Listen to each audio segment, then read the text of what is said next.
女孩明明怀了3颗蛇蛋，可肚子却瘪得可怕，只因她是部落里唯一吃不上饭的雌性。别人每天都有老公打猎投喂，她却因为又瘦又丑，没有一个雄性愿意要她。自己饿着就算了，可肚子里的3条蛇仔却快要撑不住。就在他们即将因营养不良而夭折时，万万没想到，某洞穴内的9阶玄王蛇猛然睁开双眼，它竟然感应到了自己的血脉，还是3个，并且都快饿死。下一秒，它瞬间化为本体，冲出洞穴。本以为要当一辈子流浪兽，现在看来他必须履行受父的责任。原来就在1个月前，刚穿越到兽世的洛冉冉就被一个蛇兽人强行贴，失去清白。他大哭挣扎，却无济于事。后来他趁那个蛇兽人不在，才偷偷跑了出去。可按照记忆回到所谓的家，他却当场愣住，这哪有什么家，就是一个破山洞，洞里除了一个稻草窝，空空如也。洛冉冉的眼泪瞬间决堤，原身太惨，因为太过瘦弱，在部落里找不到兽夫，所以每天都要为吃的发愁。为此，洛冉冉只能天天去后山小溪抓鱼。可最近他食量暴增，2条鱼都不够塞牙缝，眼看溪里的鱼都快被他吃光，他只好前往森林更深处碰碰运气。没走多久，他竟然遇到一棵粗大的板栗树，他赶紧摘了满满一大筐。可就这么一阵功夫，他的肚子又开始咕咕叫。洛冉冉一边往回走，一边摸着肚子，真的 emo 了。之前他还悄悄逛过部落，结果更让他绝望。部落里的雌性几乎都有好几个伴侣，有个雌性甚至有20个兽夫，20个雄性养一个雌性，把他养得肥肥胖胖，成天吃喝玩乐，而他连自己都快养不活。看着他们大口吃肉，洛冉冉忍不住又哭起来。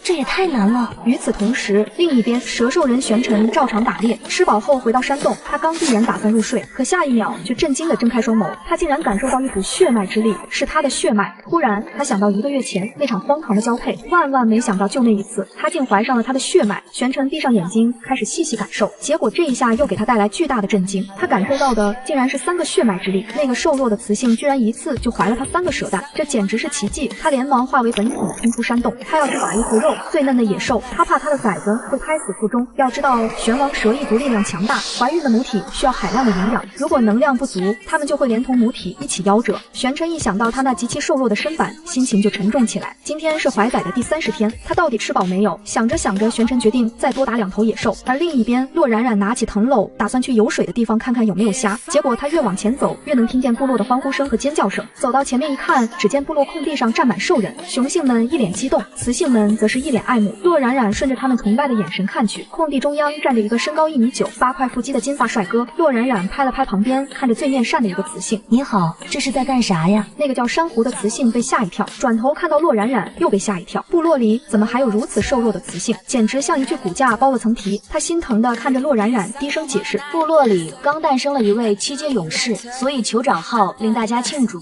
7阶勇士，洛冉冉暗自咂舌，这么年轻就7阶，真了不起。他随口夸了一句，又马上问起正事，怎么称呼你呀？我只是想问问洗澡的地方。可下一秒，一个叫珊瑚的雌性看我的眼神却充满了可怜。不仅如此，他还主动带路，更让我震惊的是，他竟叫来自己的兽夫奎泽。那雄性瞬间变成一只巨型金毛狮子，接着珊瑚竟让他载我一程。要知道，有伴侣的雄性绝不能让其他雌性骑上兽身，那等同于背叛。可奎泽竟然爽快同意了。一路上，珊瑚心疼的劝我多出门，没准能找到兽夫。可我苦笑一声，如果有，成年礼那天就会有。谁知他竟说要让他的5个兽夫每天多打一份猎物送给我。听到这话，我压抑太久的眼泪瞬间决堤。结果珊瑚吓坏了，以为我不要，脱口而出，你别哭呀，我不送就是了。啥？我当场就不哭，不过我本来也没打算要，让别人的老公养自己也太尴尬。很快目的地到了，可我看着眼前的巨大瀑布，嘴角疯狂抽搐。你管这叫水边？这下好了，别说抓虾，命都快没了。清洗过后，珊瑚看着我骨头清晰可见的身体，又是一阵心疼。洛冉冉，今晚到我家吃饭吧，我的兽夫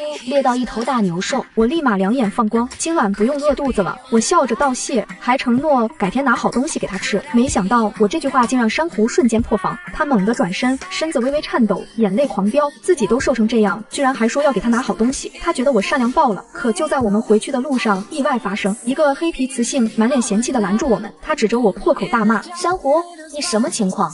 居然让别的雌性坐在你兽夫背上，这不是那个住在部落末尾、成年礼都没受药的丑东西吗？我本以为温柔的珊瑚会忍让，可下一秒他竟直接从狮背上跳下，冲上去对着那个叫齐娜的雌性就是一个大嘴巴子，紧接着又一脚将他踹翻在地，直接骑上去左右开弓。让你嘴贱，说我就算了，你敢说洛冉冉，看我今天不打死你！事发突然，齐娜的伴侣马上想上前推开珊瑚，可奎泽一个闪身直接拦住，眼神满是凶光。雌性打架，雄雄性敢插手，都忘了规矩了。你敢动珊瑚，小心银蜂卸了你的腿。原来珊瑚的第一兽夫银蜂可是6阶兽人。看着为我出头的珊瑚，我彻底懵了。这看起来温温柔柔的姐妹，怎么这么生猛？我赶紧拉住珊瑚的手臂，别打了，快起来！珊瑚怕伤到我，这才停手。但她站起身，竟对着所有围观的兽人放出狠话：从今天开始，洛冉冉我罩着，谁敢欺负她，我绝不放过。我当场泪崩，这也太帅了吧！可经历了这场闹剧，我也没脸再去蹭饭，拒绝了珊瑚的热情邀请。我回到家，幸运的是后山小溪的藤篓里竟有一条鱼，晚饭总算有着落。我正美滋滋的烤鱼，还把板栗丢进火里烤，没想到狮王部落外突然传来一股高阶兽人的恐怖威压，就连7阶勇士寒川也瞬间变色。可我对此一无所知，正蹲在地上小口啃着烤鱼，谁知喧闹声由远及近，下一秒一个高大身影出现在我面前。当我看到来人，手里的鱼差点吓掉，竟然是他，那个让我怀上崽的男人。此刻他看着瘦骨嶙峋的我，吃着最劣等的刺刺兽，心境一阵刺痛。紧接着他猛然放出毁天灭地的威压：你们就是这么对待雌性的吗？她还是个怀孕的雌性。酋长狮山和寒川当场被压弯了腰。9阶，这个男人竟然是9阶兽人，他们都吓傻了。部落里一个怀孕的雌性竟凄惨到吃刺刺兽，我被这阵仗彻底搞懵。我怀孕了，我什么时候怀孕了？男人快步走来，一把将我紧紧搂住，大手直接放在我肚子上，缓缓注入能量，一股暖流瞬间涌遍全身。接着他竟从空间甩出一块巨大的野兽肉，给我安排一个大山洞，让你们的巫医立刻过来。酋长震惊地看着那块肉，那可是迷雾森林才有的，价值300蓝灵石。他连忙让儿子去安排，自己则赶紧向我道歉：对不起，是我管理不周。可男人却冷笑一声：谁稀罕你的东西？我全程蒙圈，颤抖地问出最关键的问题：你刚刚说什么？我怀孕了。男人把我搂得更紧。我的怀了3个。3个。我两眼一翻，直接晕死过去。等我再次醒来，一个很老的雌性正在给我摸脉。巫医满脸震惊，这么瘦弱的雌性竟然拥有如此强大的繁衍力。玄王蛇一族向来一胎一个，可我竟然一胎3个，而且个个生命力极强。巫医竟然说我的孩子很健康。紧接着他笑眯眯地问：要刻印吗？刻印是什么鬼？我还在发懵，就被稀里糊涂地刻了印，胸口多出一个蛇形印记，而那个男人的心口则多了个兔子印记。我这就成有伴侣的兽了。然而当我得知我老公是蛇兽，怀的还是3条小蛇时，我两眼一翻，又晕了过去。再次醒来，我竟在一个陌生山洞，身下是软软的草窝，我的工具也都在，石桌上还放着一堆水果。奇怪的是，我竟然一点都不饿。难道是孩子他爹来了，小崽子们就变乖了？就在这时，洞外传来珊瑚的声音：冉冉，你醒了吗？我一走出去，就看见他和他的伴侣在等我。珊瑚开心地挽住我的手：这个洞喜欢吗？我给你布置的。原来是他，我心里一暖。突然珊瑚凑过来，贼兮兮地开口：行啊，你找了个这么厉害的兽夫，以后谁还敢欺负你？我一脸疑惑：厉害？有多厉害？珊瑚瞬间一本正经：这么说吧，你可以在这片森林横着走，甚至在这南大陆横着走都不为过。卧槽，这么牛逼！紧接着珊瑚拉着我就往隔壁山洞走。你饿了吧？你兽夫回去拿东西了，让我照顾你。原来珊瑚就住我隔壁。到了他家，4个雄性正在做饭，可当烤肉端上来，我差点没吐出来，肉又腥又柴，一点味道都没有。我强忍着吃下去，心里却有了个主意。我看着他们简陋的工具，突然开口：我教你们一种新的吃法。首先，我们需要一个石锅。在场所有兽都懵了。石锅是什么？当听说石锅可以煮汤，在寒季暖身时，他们瞬间两眼放光。我眼睛一亮：你的兽夫不是能用异能凿石头吗？珊瑚立马挺起胸膛：当然，我第一兽夫可是6阶勇士，那这事就好办了。我们立刻跑到水边，找到几块大石头，在我的指挥下，珊瑚的兽夫银蜂用风异能切割打磨，很快2个光滑的石锅就做好了。我还顺手让他做了10碗石勺。就在这时，我竟然在附近发现了辣椒和生姜，天助我也！一行人收获满满地回到家，一个烧火，一个洗锅，一个切肉。我看着兽夫凭空放出水来洗锅，羡慕的不行。肉冷水下锅，再丢入姜片，水开后我撇去浮沫，一锅清汤就成了。我捏起脱黄色的粗盐撒进去，当他们每人喝下第一口汤时，全都震惊地瞪大双眼。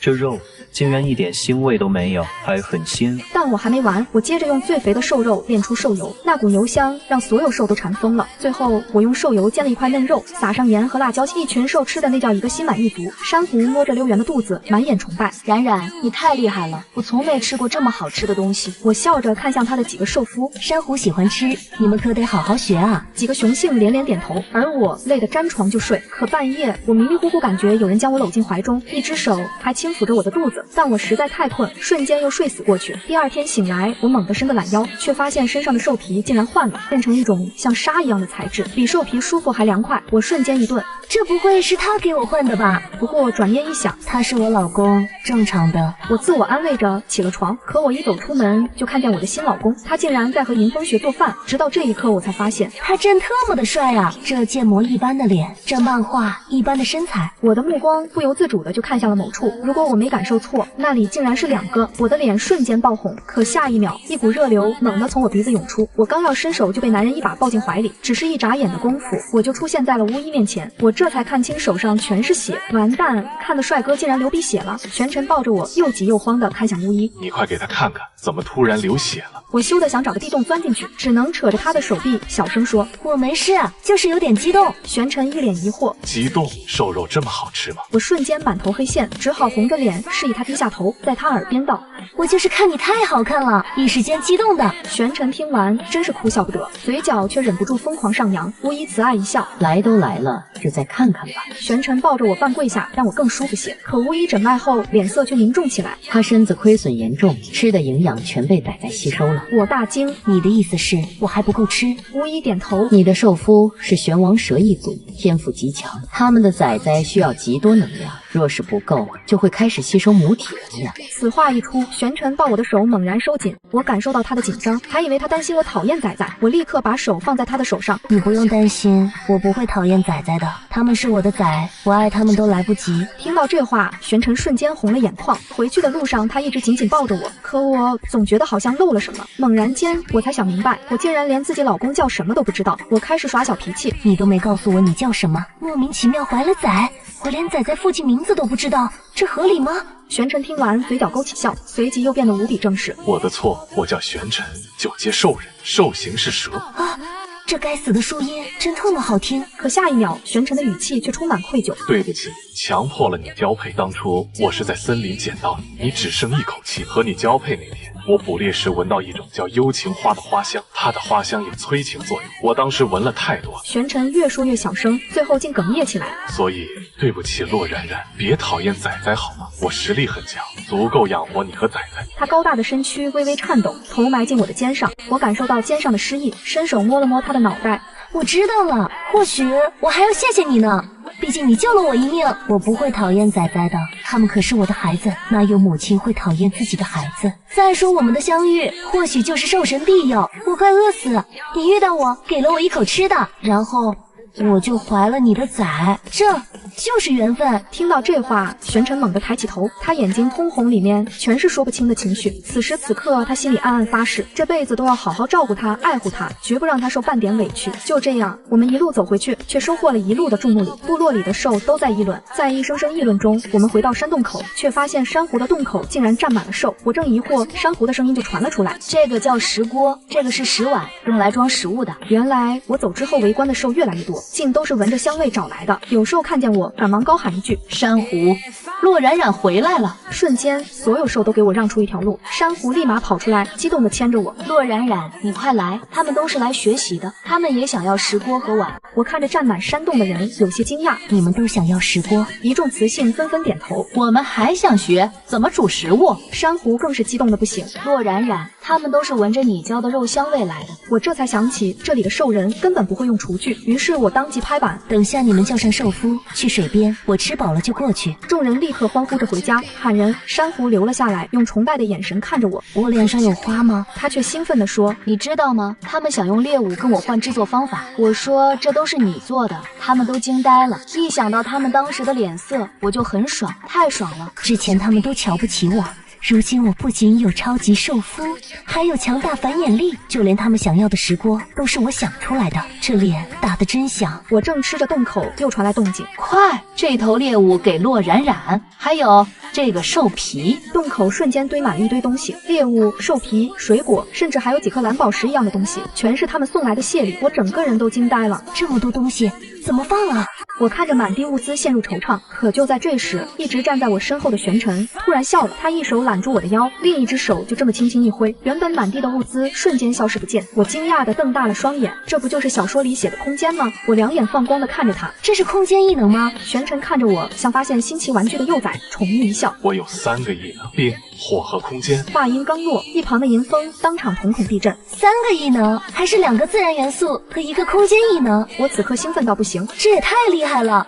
我老公竟然是个隐藏大佬。我的空间可以随我想法操控，让它永远保持现状。玄尘笑着回答，然后一把将我抱起。先好好吃饭，多吃点。直到我吃饱，珊瑚才兴冲冲地站起身。洛冉冉，我先去通知他们集合，你收拾收拾就过来。好，我一会儿就到。珊瑚一转身，银风秒变兽身，是一只威风凛凛的大狮子。这也太帅了！我立刻转头看向玄尘，贼兮兮一笑。我想看看你的兽身。他被我的样子逗笑，宠溺地说了一声好。下一秒，他变出兽身，还刻意缩小了很多，不然这个洞根本容纳不下他。黑得发亮的鳞片在阳光下还闪着斑斓的彩色，这不就是五彩斑斓的黑吗？我忍不住伸手摸了摸，手感真好。可就在这时，他突然又变回人形，手里还多了几颗蓝宝石。我一脸疑惑，这是什么？玄尘拉过我的手，将10颗蓝灵石放在我手上。这个叫蓝灵石，是兽人间流动的货币，雄性用它升级，雌性用它强身健体。紧接着，他又拿出满满一大袋递给我。你拿着花，不够我再给。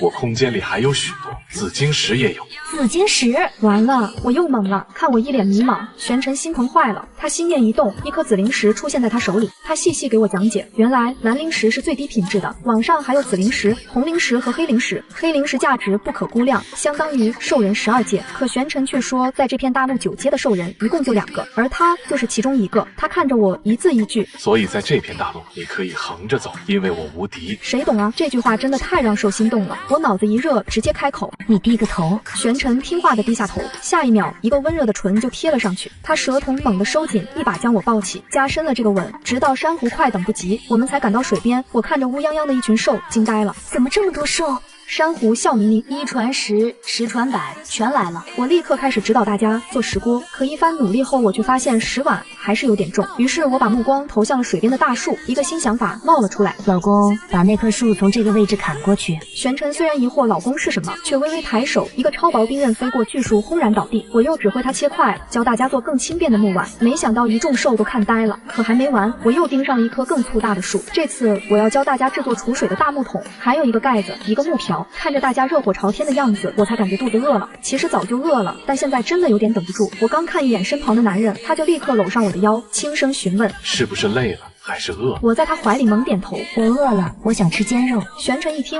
立马抱起我回到山洞。没一会儿，我就美滋滋的吃起了煎牛肉。这兽氏的肉质也太棒了，肥美鲜嫩，比我上辈子吃过的任何牛排都好吃。玄尘一边煎肉一边笑，你好像很喜欢吃这个兽的肉。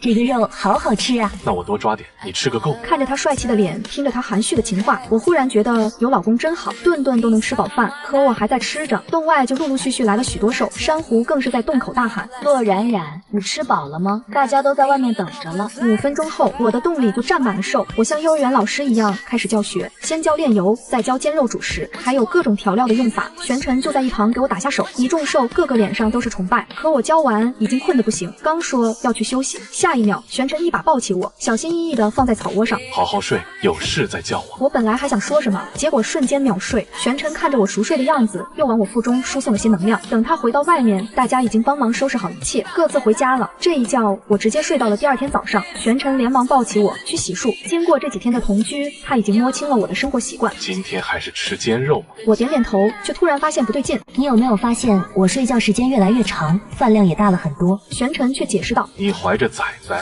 这些都正常，何况还是玄王蛇的崽崽，等45天以后食量会更大。我万万没想到，我真的当妈了，孩子还是3条蛇。那我多久会生崽崽啊？玄尘说怀崽要2个多月，生下来后他还要孵蛋，差不多要60天。可话音刚落，他猛地意识到一个致命问题，眉头瞬间紧锁。他一旦开始孵蛋，就不能离开蛇蛋，否则蛋里的小蛇就会直接停止生长，变成死蛋。这意味着他要不吃不喝孵上2个月，根本没办法捕猎，也没办法照顾我。我看着他突然难看的脸色，心头一惊。怎么了？脸色突然这么难看？玄尘一本正经地看着我。洛冉冉，蛇蛋出生后我会进行孵蛋，这2个月我不能离开蛇蛋，那就意味着我没办法照顾你，也不能出去捕猎。他语气变得无比认真。你需要再找一个受夫，甚至更多。我的脑袋嗡的一下，这大老公竟然要给我找2老公。我赶紧安慰他，我能照顾自己的，你专心孵蛋就好。谁知玄尘瞬间就生气了。你怎么自己照顾自己？难道又要吃刺刺兽吗？他越说越严肃。接下来还有炎季、雨季和寒季，尤其寒季我会冬眠，狩猎最难，你只有我一个兽夫，怕是都活不过寒季，所以你需要再找强大的伴侣。他说的很认真，我也不得不正视起来。确实，寒季食物非常难找。记忆里原主的阿父阿母现在已经开始挖洞囤粮了。想到这里，我长叹一口气。我知道了。可就在这时，洞口传来一道声音：“洛冉冉，你睡醒了吗？”我一脸疑惑，这是谁在喊我？玄尘说了句：“我出去看看。”便转身走出。没一会儿，一个金发兽人就走了进来。我一眼认出他就是那天庆祝的兽人。你不是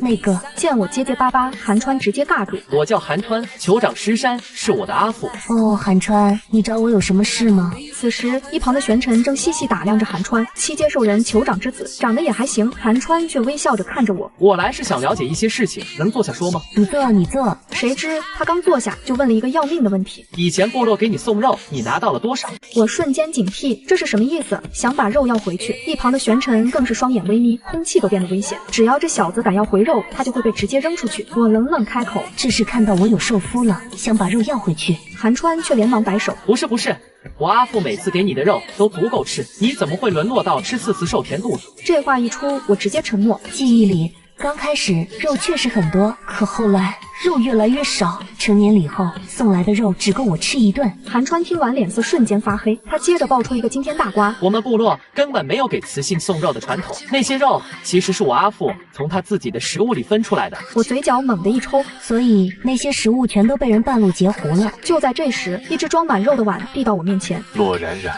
该吃东西了。我一回头就看到玄尘满眼幽怨，活像一个被伴侣抛弃的怨妇。我赶紧接过碗，对他扬起一个甜笑：谢谢我最好的蛇了。玄尘瞬间脸红，不悦一扫而空。不客气，好吃吗？吃完还有。一旁的寒川了解完情况，起身告辞：这事我回去查，有结果了会通知你。说完，他一阵风似的就没影了。我看着他消失的方向，小声嘟囔：该死的贪污犯，就是因为他，原主才活活饿死。正想着，面前的碗被一只大手拿走。怎么看上那个寒川了？人刚走，就一副失魂落魄的样子。玄尘一边说，一边又把装满肉的碗塞回我手上。如果你想让他做伴侣，我去给你抢。我看着他，闻到了一股好大的醋味，于是我决定逗逗他，贱兮兮的开口：真的吗？这还能抢呀？玄尘煎肉的手忽然一顿，他猛地放下筷子，扭头看着洞口生闷气。好家伙，他这是真信了。我看着他那副样子，强忍着笑走到他身边蹲下。怎么不高兴了呀？不是你说的给我抢吗？我同意了，你怎么还生气了？玄尘被我气得说不出话，索性转过身不看我。他肯定在想，明明是他自己提的建议，可现在真的要发生了，他心里又难受的要死。突然，一双手从他身后猛地抱住他，我把脸靠在他的背上，声音温柔：逗你玩呢。我只是在想，那个贪了我肉的兽人会得到什么处罚。我语气变得难过，处罚轻的我不愿意，毕竟我当初差点被饿死，可冲又能重到哪里去呢？话音刚落，一个天旋地转，我竟然被他翻过来，直接跨坐在了他怀里。这个姿势让我心跳猛地加速。玄尘死死盯着我的眼睛，语气无比坚定：如果你想，我可以替你杀了他。可杀了他又觉得不至于，但原主不能就这么白死。我突然觉得好累，该怎么办？我困了，我想睡觉。我泄了气，靠在他怀里，什么都不想了。下一秒，玄尘一把将我抱起，往洞里走去。他轻轻将我放在草窝上：睡吧，我就在外面，有事喊我。等我朦朦胧胧醒来，却看到玄尘一脸焦急。我揉着眼睛：怎么了？看到我醒来，他悬着的心总算落地。他半蹲在我面前，满眼担忧：你睡了整整一天，还没吃东西，我很担心你。原来在我睡觉时，他一直在给我输送能量，生怕崽子吞噬了我。洛冉冉，你饿不饿？想吃什么我给你做。吃什么都行，是有点饿了。好，那还是给你煎肉吃。玄尘笑着从空间拿出一大块牛肉，手指轻动，一大块肉瞬间变成许多小块。可就在这时，珊瑚和银风从外面走了进来。珊瑚一脸开心：洛冉冉，你终于睡醒了。一天没见你，可想死我了。我笑着回应：今天睡了很久，把我伴侣都吓到了。正在煎肉的玄尘抬起头，认真的看着我。确实吓到我了。我知道你怀崽会睡得久，但你一睡就是一整天。我走到他面前坐下，摸了摸他的脸：对不起啊，让你担心了。没事。玄尘磕磕巴巴，耳朵却红透了。珊瑚突然啧啧感叹：洛冉冉，你都不知道，今天大家都打了一头疯疯牛来，雌性们也拿了水果兽皮，洞口都堆满了，那场面比部落庆祝还热闹。说着说着，他突然凑过来，心疼地看着我：想起之前你还在吃刺刺兽，不过还好，现在不用了。我却笑着说：其实刺刺兽能吃，肉质还很鲜美。珊瑚一脸疑惑，刺刺兽好吃，当然，只是你们不会吃而已。我之前饿得没办法，就去后山抓来烤着吃，可好吃了。我笑着说出这些话，他们看我的眼神却满是心疼。就在这时，一个装满肉的木碗递到面前，玄尘满眼期待地看着我，快尝尝，今天手艺怎么样？我夹起一块肉放进嘴里，好好吃啊，玄尘，你的手艺更好了耶。听到我的夸赞，玄尘心里乐开了花。珊瑚在一旁看馋了，不好意思地问我能不能也吃点？我赶紧把碗递过去，你吃你吃，我伴侣手艺可好了。说完，我还悄悄用余光看了看玄尘，谁知玄尘却微笑着说：“你吃不够了，锅里还有。”他不仅不介意，反而转头看向一旁的银风。银风疑惑地看着他：“你要干什么？”玄尘淡淡开口：“把我空间里的牛肉都分割成小块。”银风当场不理解：“你一个九阶大佬，分割牛肉不是动动手指的事儿吗？”玄尘却瞥了他一眼，轻飘飘地解释：“我力量太强了，最低力量的火刃会把肉直接烤熟，而冰刀会把肉冻住，我还得解冻，麻烦。”银风瞬间黑脸，该死，怎么感觉被阴阳了？接下来，银风就黑着脸开始切肉，而玄尘则是一手丢肉，另一只手煎肉翻面。我和珊瑚两个兽直接看呆，珊瑚一边吃肉一边盯着自家伴侣。洛冉冉，你有没有觉得你伴侣变帅了？我也一边吃一边看，哼。我也突然觉得我伴侣变得好有魅力。我慢慢向珊瑚靠过去，贼兮兮的小声说：“这么喜欢，给银风生个崽崽啊，生个小板银风给你玩。”谁知珊瑚闻言两眼放光，直接大喊一声：“银风，今晚你陪我睡！”这话一出，玄尘不动声色地勾起嘴角，而我却没意识到，我一句话即将让某个雄性失去侍寝的机会。此时，一旁的山洞里，奎泽还在精心地布置着今晚的睡床，满心欢喜地期待着侍寝。转眼间，我和珊瑚就吃饱了，银风和玄尘收拾好一切，珊瑚便告别回家。可与此同时，另一个山洞里，奎泽却一脸受伤地看着珊瑚。今天本该轮到他，怎么出去一趟就换成了银风？他精心布置的睡床全都白费。看着他受伤的模样，珊瑚有些不好意思。他突然换人，确实对不起他。谁知他竟开口：“你俩都陪我休息好了。”这话一出，两个雄性瞬间两眼放光。入夜后，山洞外漆黑一片，我窝在玄尘怀里，轻轻抚摸着肚子。你说到了60天就能感应到崽崽性别了？玄尘把手放在我的小腹上，温柔地开口：“但我猜应该都是熊崽崽，我这一族好像还没听过有雌崽崽出生。”我一听顿时不服气：“那万一是雌崽崽呢？没见过不代表没有。”玄尘想了想，眼神坚定：“如果是雌崽崽，那我一定保护好它。我玄尘的雌崽崽配得上这世界最好的。”好家伙，感情这是个女儿奴啊！我忽然想逗逗他，戏谑地问：“那熊崽崽呢？”可玄尘却说得毫不留情：“熊崽崽就直接丢出去，让他们独立生活。”这话直接把我吓懵了，我猛地坐起身来，瞪着他：“玄尘，你要是敢把我儿子丢出去，我就不要你这个兽！”我真的生气了，我辛辛苦苦怀胎生崽，他居然说要丢出去，他敢丢孩子，我就先丢他。玄尘却一脸不解，在兽氏雄性本就要独立，弱小的雄性不配活着，这是兽氏的规则。他沉默了一会儿，也坐起身看着我：“你不要我这个兽，那谁来照顾你？如果你舍不得，那就留在身边养一段时间，我养得起。”这话让我更来气了。什么叫留在身边养一段时间？玄尘被我的怒火吓到，话都不敢多说，他这才解释：“在我的传承里，玄王蛇一族就是这样。我从出生就被我阿父直接丢出去独立生活，雄性本身就要强大，不然怎么养活自己和伴侣？”这一番话让我瞬间冷静下来，我忘了这里是残酷的兽世，不是那个现代化的21世纪。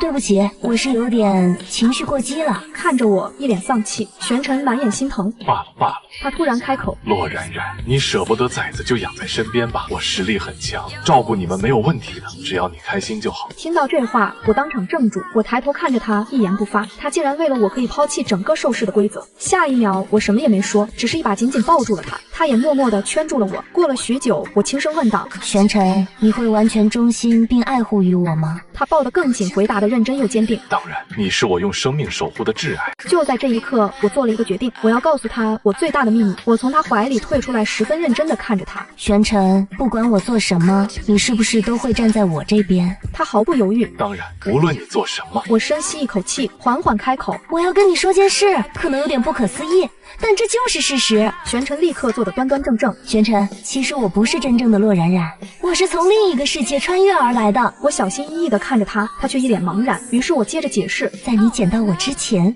这个身体的主人就已经死了，我刚好穿越过来，附身在这具身体上，可以说我刚重新有呼吸就被你捡到了，你能理解吗？玄尘思考了许久，终于问道：意思就是说，这具身体的元兽人已经死，你穿越来占据了这个身体，然后复活，对吗？他竟然真的理解了，我心里忐忑不安，点了点头。是，现在的我是另外一个洛冉冉。我死死盯着他，想从他脸上看出什么，可他竟然什么表情也没有，只是淡淡的吐出2个字：哦，然后呢？然后呢？这一句然后呢，直接给我整不会了。我想过他会把我当怪物，想过他会把我推出去，昭告天下，唯独没想过是现在这种诡异的画风，就没了。我说我不是这个世界的人，你不吃惊吗？玄尘却一把将我捞进怀里。吃惊？但这重要吗？你就是你啊，和我生活的是你，你是不是原本的洛冉冉重要吗？我怎么都没想到，他根本不在乎什么穿越，他只知道他怀里抱住的人是我。这一刻，我空空如也的心脏瞬间被填满，眼泪不受控制的涌出。谁知我刚一哭，玄尘一下子就慌了。洛冉冉怎么了？是我哪里不对吗？不哭了，不哭了，我改。他心疼的哄着我，却哭得更大声了。我抬头看向他，眼眶通红。你为什么一点也不介意？你不会害怕吗？看着我哭肿的双眼，玄尘一阵心疼，他直直的与我对视。洛冉冉，你好像搞错了一件事。你说你是穿越过来以后被我捡到的，对吗？我像小鸡啄米般点头。玄尘笑了。那不就是了？从始至终，我认识的只是你呀。从一开始和我相遇的就是你呀。我介意什么呢？这话让我心头一顿。是啊，我怎么没想到从头到尾和他有交集的只有我。就在这时，玄尘又认真的开口：你说我为什么不害怕？我可是9阶兽人，你一个瘦弱的雌性能对我做什么呢？我瞬间觉得自己要碎了。你孕傻3年是真的吗？他接着说：其实当你带着大家做石锅和碗具的时候，我就觉得你不一般。我去过很多地方，即便是超级部落，也从没见过这些。还有你发现的辣椒和生姜，这足以说明你的不一样。我心里咯噔一下，果然我做的这些还是太超前了。我立刻小心翼翼地问：那以后别人问起来，我就说我有自然之力异能，怎么样？可话音刚落，就被玄尘一口回绝。不行，雌性觉醒自然之力，意味着你将被培养成下一任高级巫师，但你终究不是真的。一旦露馅，你会变成有罪之兽，有罪之兽是会被杀掉的。听完他的话，我瞬间泄了气。看来我把事情想得太简单了。玄尘搂着我躺下，很晚了，快休息吧。我靠在他怀里，心里一阵感慨，怪不得大家都喜欢双开门冰箱，这抱着真有安全感。玄尘，仔仔出生后你想叫什么名字？他沉默片刻，你是仔仔阿姆，你来起，我听你的。我脑中灵光一闪，千玄，好听吗？玄尘细细地念着这个名字，眼带笑意。好听，真是个好名字。我立刻拍板：老大千玄，老二星野，老三洛白。正当我得意时，磁性的声音在耳边响起：洛冉冉，我很好奇，你之前叫我老公是什么意思？就是在我那个世界伴侣的一种称呼。原来如此。他压低声音：那你再叫我听听。这家伙是在撒娇吗？我嘴角上扬，甜甜的叫了一声老公。这一声喊得玄尘心头酥酥麻麻，他声音沙哑。再叫一声。我又乖乖地喊了一声。下一秒，我整个人被翻了过来，一个热烈又凶猛的吻狠狠落下。好一会儿，他才终于放开我。可紧接着，他猛然起身，快步走向洞口。洛冉冉，你先睡，我出去一下。我眼睁睁看着他走到洞口，顺手搬走了一旁的水桶。他这是要去冲冷水澡，可一桶冷水根本不够，他体内的欲望没有消散半点，于是他直接变成兽身，尾巴卷着大木桶，直奔水边。他在水里泡了很久，才终于把那股欲念压下去。蛇性本淫，以前发情期他靠力量压制就能过去，可如今他已经尝过滋味，一旦有了念头，简直要命。而我本想等他回来再睡，可左等右等，人影都没见着，等着等着，竟然自己先睡着。这一觉我睡得神清气爽，可一睁眼，我竟然看到玄尘还在身边，这可是头一回。我小声嘀咕：难道昨晚累着了？下一秒，玄尘一把将我搂进怀里。说什么呢？我瞬间好奇：你怎么醒了？他竟然说我一翻身他就醒了。我脸颊一红，小声问：是不是吵醒你了？昨晚累了吧？玄尘却一脸疑惑：累？为什么会累？你昨晚不是出去？他立刻一本正经地打断我：不累，我就是看木桶里没水，出去打了桶水。我懂，呵呵，我信你个鬼！玄尘在我额头亲了一下，起了身。饿了吗？今天给你试试有能量的肉。有能量的肉？玄尘这才解释，这肉来自迷雾森林，之前我身体太弱，根本承受不住那股能量，现在有兽印滋养了10天，没问题了。我顿时激动起来，很快肉香充满了整个山洞，这香味比普通野兽肉香太多。我吞了吞口水，这是什么肉呀？巨羊肉，很补身体能量。然而我脸色瞬间僵住，羊肉上辈子我吃一次吐一次，就因为它太膻了。可玄尘根本没注意我的脸色，他吹凉一小块肉直接喂到我嘴边，我皱着眉吃了进去，下一秒我却愣住了，好吃，好香，好嫩，一点也不膻。我正吃得开心，洞口突然传来一道声音，是寒川。他一进来来，脸色就无比沉重。他愧疚地看着我，可这一切竟是一个叫齐娜的雌性在背后搞鬼。他先是以为虎月想追求我，竟然主动接近虎月，只要你把肉给我，我就和你结为伴侣。后来他甚至不惜和他发生关系。就这样，虎月一步步沦陷，送我的肉越来越少，最后到我手里的就只剩一小块。韩川说完，小心翼翼地问我没有立刻回答，反而问他部落想怎么处理。韩川这才说出他们的决定，让齐娜和虎月道歉，再负责我的食物直到生产。他甚至解释，因为齐娜的受夫是金狮兽人，可这点惩罚算什么？我现在缺食物吗？这个结果我不满意。我忽然冷冷开口，如果我说我不满意呢？韩川心头一震，我语气平淡却字字如冰，我想要齐娜和虎月滚出部落。韩川却一脸纠结，原来齐娜的父母和2个伴侣竟然都是金狮兽人，相比之下，我甚至还不算部落的雌性。韩川说，就算知道是齐娜不对，部落也会偏向她。不仅如此，一旦赶走齐娜，她的受夫们也会跟着离开，到时候他们很可能加入别的部落，反过来围攻我们。可我听完反应却异常平静，因为这个结果我早就猜到。我的语气陡然冰冷，我要齐娜和虎月从部落门口一路跪到我家，诚心向我下跪道歉，除此之外绝不商量。韩川还想再劝，我却冷漠地补上一句，这是我的底线，他若不愿意，我不介意让我的伴侣杀掉他的伴侣。